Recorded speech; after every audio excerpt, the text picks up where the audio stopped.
my time. No Chauncey Billups, my big shot. Free all my niggas in the hood lot. Sharpshooter when it's crunch time. You try me, watch 3 drop. Pulling holes in my old school. I call that shit my juice box. Prescription D for all the thoughts. Baby girl, no reason to see the dots. One hard decision I had to make was flex on them or flex on them. So I bossed up, got on my shit, went right on head and flexed on them. Got checks on them, made a mess on them. I got now. Who got next on me? I'm blessed. Way too fresh, I ain't going out alone. Make sure it's 2 deaths. Bang. Daddy wasn't no coward. Mama showed up, didn't raise no pussy. Got a nice smile, but a short temper. Best not do nothing to push me. But if you do so, test the king. Make sure to do so proper. Got Asian guns named Bruce and Jackie. No karate when I say they go chop you. Been a big dog since 14. Been off the porch since birth. Black, young, and educated. Best believe I know my worth. Infatuating, so captivating. It's amazing how I make her feel emasculated. No congratulations, I'm beyond gracious. It feel good to tell my mama that I finally made it. Illuminate, my name's a grace. Like Malcolm ain't nothing, no Michael. Not only eating, but I'm taking over. Like the Lord taking care of my disciples. And dire times where ignorant people pick up and load their rifles. I bow my head, don't hold my breath. Can't drown when I dive in the Bible. Reiterated my goals in life, then recreated my image. Life is hard, like 4th and gold. I'm going forward, I ain't never gonna kick it. Like Cam Newton in the red zone, I'm known to get the shit popping. Never hand it off, but you wouldn't know from how good I'm using my options. Never catch me loafing, never catch me slipping. Glizzy Hope out 40 hits, 33 people love to hate, but I ain't tripping. I will never fall, no sunny listed. Dead eye, I'm never missing. Fuck all the cops, most of them cricket. All I see are my dead brothers and that yellow tape. That boy Simpson. When it's all said and done for, mention my name when you say the grace. From welfare to fresh air, few made it through, but I am the latest. I proclaim that never protest when I make the claim that I am the best. Adversity, it couldn't stop me. I started from the bottom, that was the test.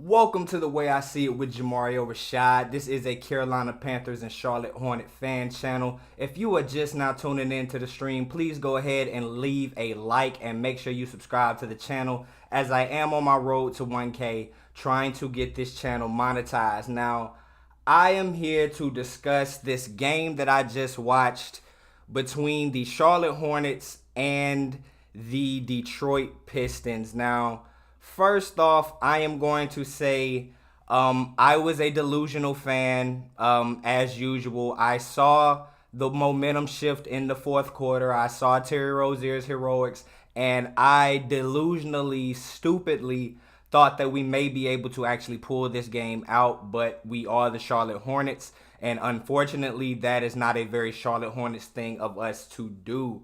Now, the first thing I want to discuss is the return of LaMelo Ball. It was announced earlier in the day that he was upgraded from out to questionable, and it just became a pretty much game time decision. By the time 7 o'clock rolled around, he actually pushed through. He got out there and he played. Now, in his first game in nearly a month, LaMelo Ball played 34 minutes. He scored, He scored 23 points, 11 assists, and he was absolutely clutch. He and Kelly Oubre being the catalyst to bring the Charlotte Hornets back in the 4th quarter. Unfortunately, he fouled out right before the end of the game, and as we transitioned over to overtime, LaMelo Ball could not be on the floor to carry the team or to help to officiate or just run the offense. So that left the ball in Terry Rozier's hands. Now, to be completely honest, I was very prepared to come out here and complain about Terry Rozier, but he had some very shocking heroics in this game to the point where I actually said, you know what, let me shut up and hold my criticism for another time. But with that being said, Terry Rozier came off and he rattled 14 straight points in the 4th quarter to bring the Charlotte Hornets back to a even or very close deficit. He and Kelly Oubre being the catalyst of that, driving the bus before LaMelo Ball got in, or in the midst of LaMelo Ball's heroics as well. Kelly and Terry, but Terry more specifically, was actually out there absolutely balling. He ended the game with 25 points, 5 rebounds, and only 2 assists, which is going to absolutely kind of be my beef if I were to have any type of bone to pick with Terry Rozier. It is the fact that this guy simply chooses not to pass the ball, the offense becomes very vanilla, very ISO heavy, and very easy to predict whenever the ball gets in not in Kelly Oubre's hands, but in Terry Rozier's hands. Kelly Oubre has the tendency to do this as well, but more often than not, it is Terry Rozier getting the ball, dribbling for at least 10 to 12 seconds, reminiscent of what we used to see from James Harden back in his Rocket days. But Terry Rozier is not an effective enough scorer to go out there and just give the other team buckets for 4 straight quarters. He was able to do it in the fourth quarter, but he wasn't able to do it throughout the game, but he did do it when it counted. So I guess I do have to say shout out to him for that, because Terry Rozier absolutely did. He did pull through for us in the fourth quarter.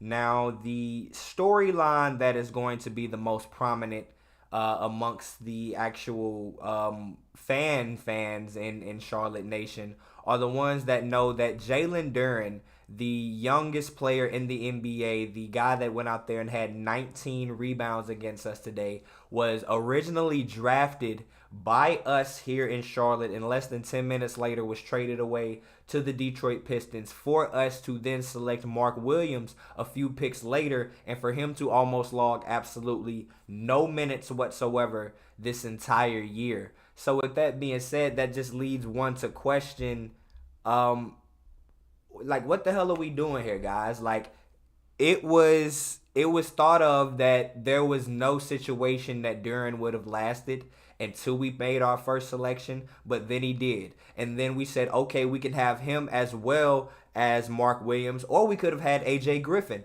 We had any combination of these players would have been great, but the prize pick would have been Jalen Duren. Now tonight, Duren only had 7 points, but as I mentioned, he had 19 rebounds. He was absolutely out there being a force defensively, but I can say that when it comes to offensive production, I will say that he is not that far ahead of Mark Williams. What he brings to the offensive side of the ball is what we get out of Kai Jones, that being raw athleticism, timing, and just effort. Now, as far as having an effective offensive repertoire, I did not see that out of Jalen Duren, and honestly, I believe I saw more scoring ability, natural scoring ability right now out of Mark Williams. But moving forward and projecting, looking at their ages and everything like that, Jalen Duren more than likely will become the better player at the end of the day, or at the end of at the conclusion of both of their careers.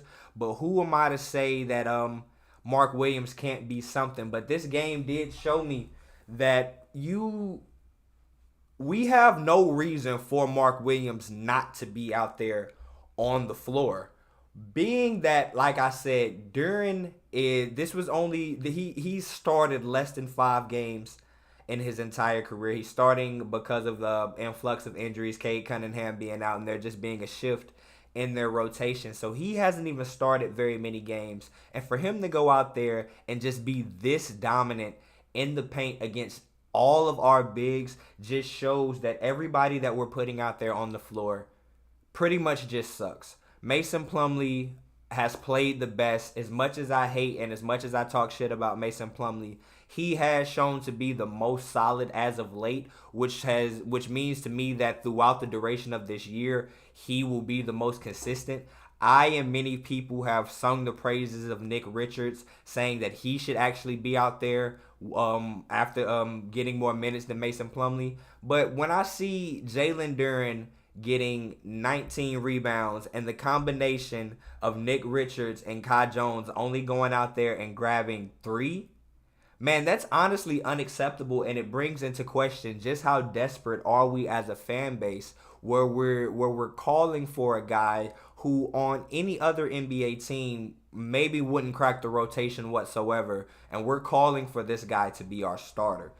That just shows the overall dysfunction that we have here in Charlotte, the mishaps that we've had in terms of providing LaMelo Ball with a competent screen and roll rim protecting center that would ascend his game to the next level and allow him to reach his maximum potential here in Charlotte. Mitch Kupchak has yet to be able to find that guy. Granted, we have not seen if Mark Williams is going to be able to become that guy, and Kai Jones being the project that he is, like that's still 50-50 if he'll ever actually be able to become something that's able to push this offense and defense forward. But I do like what I see out of Kai Jones, but this was not a great Kai Jones game.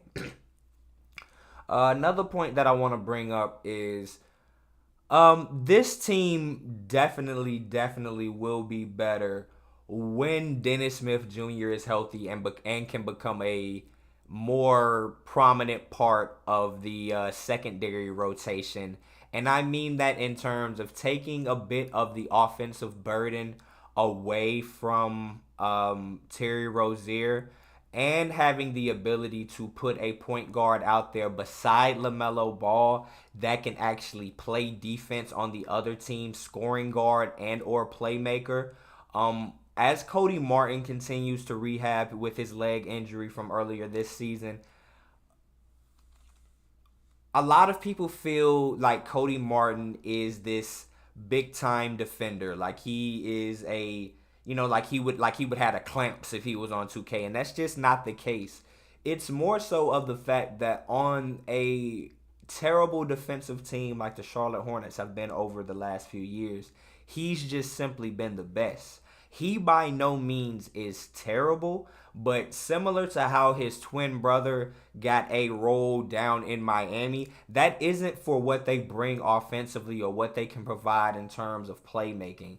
That is their ability to move their feet, their ability to stay in front of opposing teams' wings and their bigger guards. And Cody Martin would be able to bring that, but in my opinion, although we paid him, he does not bring as much and he would not be able to provide as much as Dennis Smith Jr. would be able to do as a guard with a higher number of minutes in this guard rotation.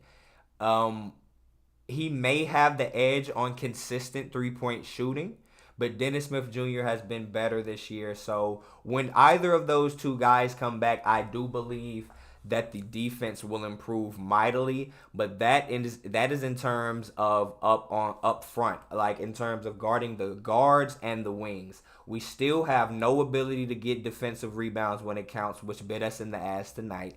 We do not have the ability to get offensive rebounds whenever we're missing in the clutch, which comes back to bite us in the ass just like it does tonight. So although those two guards coming back will improve the defense in terms of guard play, we still have nobody to protect the rim, and we still have no sure rebounders, which is going to continue to be a struggle for this team, which leads me to my final question and my final topic being, are we really that bad? And after losing to the Cade Cunningham-less Detroit Pistons on a LaMelo Ball heroic night, coming back from injury, putting up a double-double, playing absolutely clutch, going into overtime and still losing, I honestly do not know how much confidence I can continue to have in this team. They have not shown me much. They have not given me much aside from the occasional pop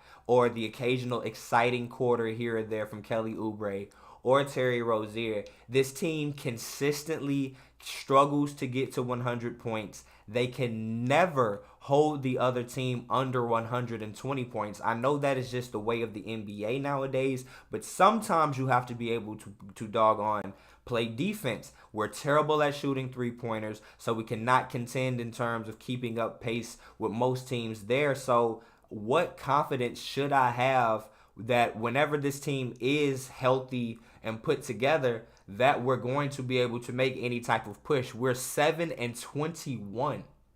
That is 14 games under 500. And what in the hell do you all see that can make you all think that we could go on any type of significant run that would cut that deficit by any significant margin? I've seen absolutely nothing. And with that being said, if we are going to continue to be as terrible as we are, there is no reason that we are not seeing more from these young players.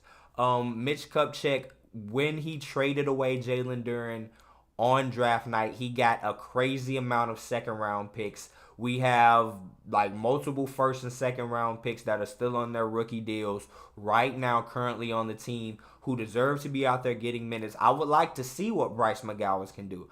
I would like for James Bouknight to go out there and up his trade value, because honestly, I've given up on him. But I would like to see him produce a little bit more. I don't really know about JT Thor, but Nick Richards, Kai Jones, all of these guys deserve to be out there and actually playing. If we're going to just be losing game in and game out, we should be letting these guys progress on the fly, understand what it's like to play in the NBA, work against these NBA guys on a night in and night out basis, and maybe we can improve. But in terms of actually being a good team, I just do not see it. So if we're going to suck, we might as well suck while trying to see how good our young players are, and go ahead and take Mason and, take a few minutes away from Gordon whenever he comes back from this injury and all that good stuff. So I truly do believe that this team just is that bad, unfortunately, man. So with that being said, you all leave me comments down below. I see nobody join me live, but if you are catching this video later on, you let me know what you thought about this game down below in the comments section. The Hornets are now 7-21 after falling to the Detroit Pistons 141-134 on LaMelo Ball's comeback game, ruining what otherwise would have been an amazing performance and a gratifying night seeing our All-Star back. It was unfortunately ruined by a terrible team. So you all leave your comments down below. I am Jamario Rashad. Make sure you subscribe to the channel. This is the way I see it, and I'm out.